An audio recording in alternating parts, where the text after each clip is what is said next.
Today we are going to discuss the vendor section of Utiliko.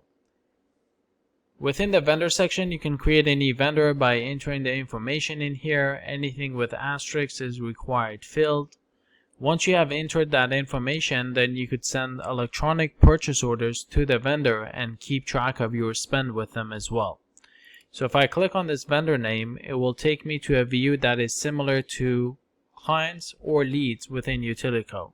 Shows me the vendor information, where they are, how much we paid them, any open purchase orders, and etc.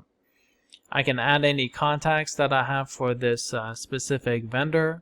I can issue a purchase order simply by just going here, new purchase order, and when I go in here, the vendor is automatically selected, of course, and you could assign it to a specific client.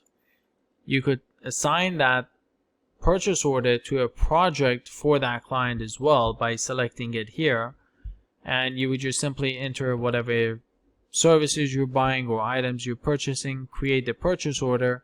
Once you do that, it will automatically be created here. Notice that you do have this visibility almost across the entire Utiliko, so you can customize the columns that you want to view. You'll be able to email this directly to the vendor as well by just selecting on the email option here.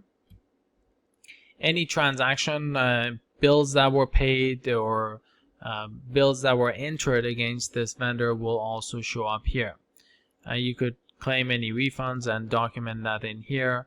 If you have specific contracts with that vendor, you could actually generate a contract, so you would force that vendor to sign an NDA, for example, before you do business with them.